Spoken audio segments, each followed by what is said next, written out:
Hey, it's SickBoy from the Gaming Anarchist Collective and welcome to the Anarchic Eye for January the 30th, 2014. Well, here's a bit of a warning to Gears of War fans. Don't be expecting the Xbox One Gears of War game anytime soon. Because since Microsoft had only just announced that they purchased Gears of War, they had literally only just purchased Gears of War. Black Tusk had been handed over this project and have been working on it now for 1 week. So really, genuinely, do not expect to see this title before the end of 2015. So if you're looking to rush out and buy an Xbox One on the grounds that you want to play the next Gears game, you may well want to wait for a significant price drop or an advanced SKU, and a bit more on that in a bit. I'll have more information on this over the weekend when I've had a chance to look at and dissect the actual guidance. But the UK's Office of Fair Trading have published a guideline on what they consider acceptable for mobile games, free-to-play titles. And a number of these things that they want to ensure, particularly games that are aimed at children, are not manipulative and taking advantage of their incredulity and their childish desire and natures in order to make these in-app purchases and cost the bill payer, the parents, an absolute fortune. Now these cases have happened, of course. There have been cases in the US where they forced companies to pay money back to consumers because they considered the practice to be shady. Now there's a lot of things here, there's a lot of nuance to this guidance. So I am going to take it apart, piece by piece, and present precisely where the UK guidance stands on these titles. Now hopefully this will become an industry standard. From the look of it, it's a fairly robust guideline. It talks about having to ensure what microtransactions are up front, and having, and obviously the better options being, this is the game, this is how much the game costs. Talking about social experience, talking about the regularity of updates and how it will affect the gameplay. There are lots and lots of things that they're looking at, and I'll have some more of that for you guys over the weekend. Nintendo's president Satoru Iwata has actually claimed that they will be looking to license Nintendo characters to third-party creators. This comes in light of their desire to increase their third-party support, I can only assume, for the Wii U, because it has been lacking, and that has been cited as one of the reasons behind the fact that the console sales have been lagging behind even the PS4 and Xbox One that have only been out for a fraction of the time. In fact, obviously the Wii U having a year's lead and is struggling to keep up with their sales. In fact, has been surpassed. Don't quote me on that, because I believe there have been some cases where the Wii U has surged a bit and has come close to sales, but I mean over the period of time the sales have not been good. They have not been as good as they should be. So perhaps this will be a positive thing. Perhaps they will allow then third-party companies to develop good games with Nintendo licenses. Maybe another Mario RPG. That'd be fucking nice. And see what comes of this. They've said about not bringing the characters to other platforms, so it seems highly unlikely that you'll be seeing a Mario game on an Android or iOS device, or even licensing their titles to Microsoft or Sony. However, they looks like they will be looking to partner with third-party developers in order to utilise their IPs to their best effect. And I hope that this proves to be something really positive. Well, back to the Xbox One. According to Pete Dodd, it appears that from looking at the hardware with the Xbox One, 60 frames per second and 1080p seems to be nowhere near at the current capacity of the Xbox One. Now this is going to be some sad news for people who purchased this console or those who want to support it. This is from a technical standpoint. He covered a lot of things that people were talking about. Should the Xbox One have more RAM? He argued, really, RAM is irrelevant at this point. The RAM they have can render at 1080p. The problem being is that the GPU is not strong enough. The power, the output of the device is not enough. Not to mention that people who've been developing with the early machine before launch, the UI has been fucked. It has since been stabilised somewhat, but the problem is they have really been struggling to get even the power that the machine can out of it, considering the fact the GPU is not actually a very strong one.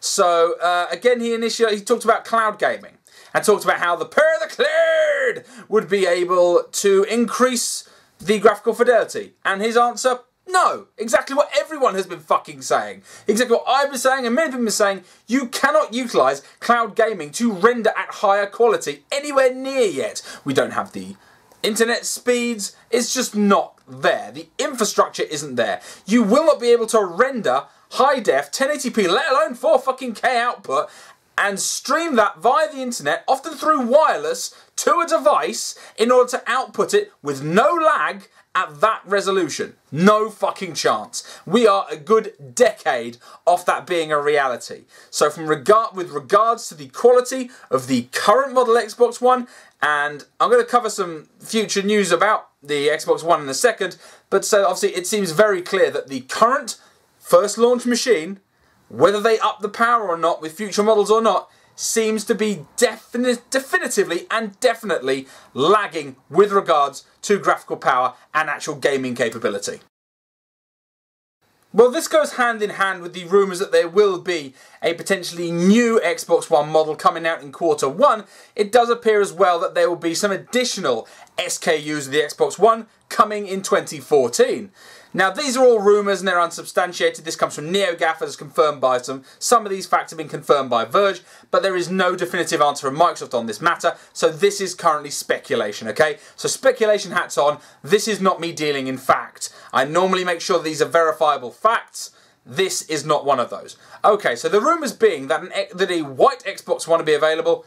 Couldn't really give a shit. I mean, frankly, the Xbox One is not the best looking machine, nor really is the PlayStation 4. But a white version would potentially be more appealing to me to the eye. Secondly, they will be looking to apparently be releasing a 1 terabyte version of the console, which again, damn good thing considering you can't shift out the hard drive in the Xbox One. It would be good to have at least a terabyte storage on there because let's face it, your standard laptop nowadays comes with 1 terabyte storage, often more. Also, they're looking to work on a, wait for this, something they've been looking at for a long time and tried to do in the first place, a diskless Xbox One. Whoop-de-fucking-do! That is called the You're Over a Fucking Barrel Xbox One. That is called the I hope you like playing stupid fucking prices for your game Xbox One. I hope you never want to play this once we've turned the servers off, because frankly we're going to link you to the internet 24/7 Xbox One. I do not like this idea one fucking bit. I mean, it's clear that they want to do this from day one. The main reason, of course, being is that the fact that the most hardware failures coming from the first versions of the Xbox One, with the power pack as to be expected because it's the size of a house, and the disk drive was shoddy. It was having problems.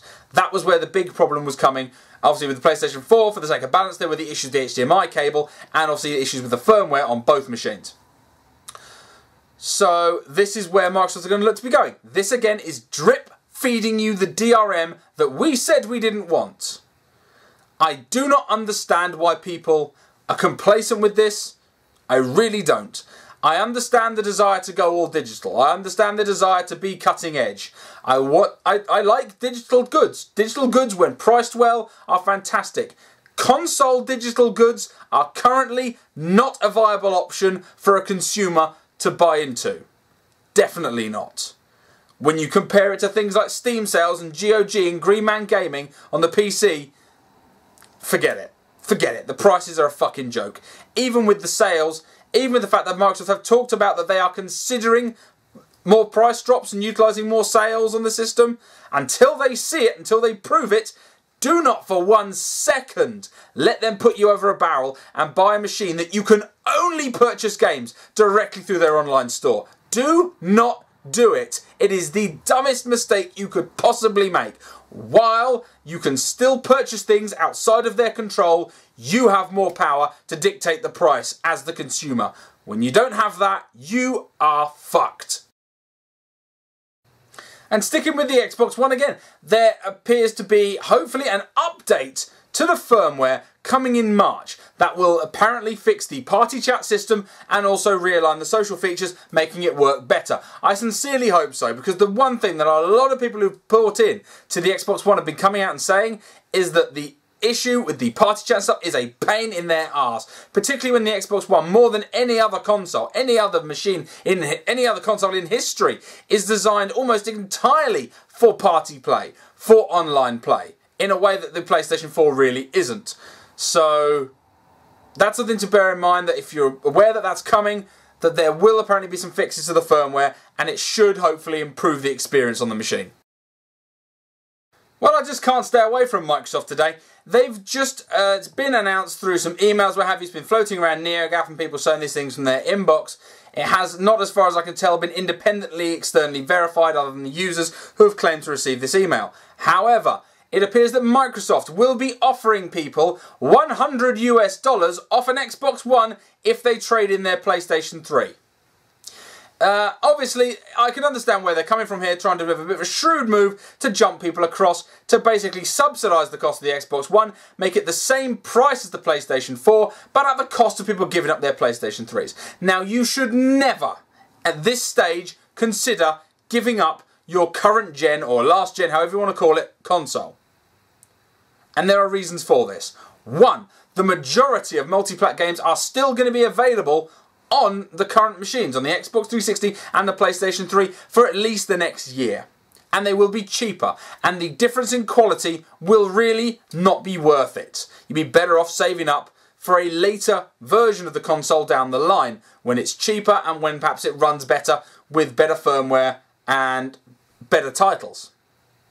Secondly, the exclusives coming on the PlayStation 3 are better, in my estimation, than anything coming to either the PlayStation 4 or the Xbox One exclusively.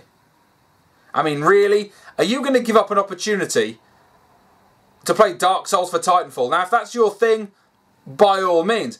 I would not drop Dark Souls 2 for Titanfall if it meant that I lost a finger. Seriously, there are some great titles, multiplats and exclusives, coming to the PlayStation 3.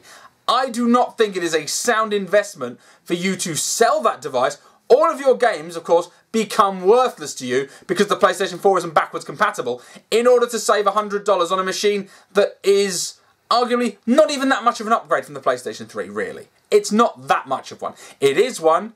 Is it one substantially to the point where you lose your entire game library? I don't fucking think so. Nor do I think necessarily you should be trading in your PlayStation 3 for your PlayStation 4, especially if you've got any kind of level of game library. You should keep the capability to keep the games you've got. Because trust me, I speak for someone who knows, speak for someone who traded in so many consoles and games in the past. I absolutely regret every single one. Unless, of course, it was a purchase that I regretted in the first place. I did buy some terrible games and have no compunction in trading them off. However, some of them, damn right I regret it. Damn right. Do I wish I still had my NES and my SNES? Too fucking right I do. Do I wish I had my original Game Boys, the multiple ones? Yeah, I wish I still had them. I don't have them. I traded them in to go ahead. And personally, I regret it. But then I'm a collector. If you're a collector, please don't do this. Please, there is nothing on the Xbox One that is worth scrapping your PlayStation 3 experience for. Not even on the PlayStation 4 either. I'm not trying to say do it for the PlayStation 4. Really, there are not enough games. Do not do that. If you can afford to buy that as well as what you've currently got, fine, that's your choice. But I strongly recommend against doing that. And, you know, I'm not angry at Microsoft for doing this, really, because it's fairly shrewd marketing. However, given all their, can't we all just get along, stop bullying us, now we're going to try and bribe you. This is how it goes, you see. They came at you initially with belligerence. First strength, then belligerence, then cowardice, then passive aggressiveness, and now bribery. That is the cycle of Microsoft PR. I think it's fucking shoddy. Well, some good news for PlayStation 4 fans who are starved of a strategy experience. Let's face it, there's not really been much of a strategy experience on the PlayStation 3, and there seems to be nothing on the horizon for the PlayStation 4, albeit early days. Anyway, today Calypso have confirmed that Tropico 4 will not just be coming to the Xbox 360, the PC and Mac, but it will also be coming to the PlayStation 4. It is going to be moving to next-gen consoles. They haven't confirmed anything for the Xbox One, just the PlayStation 4 at this point.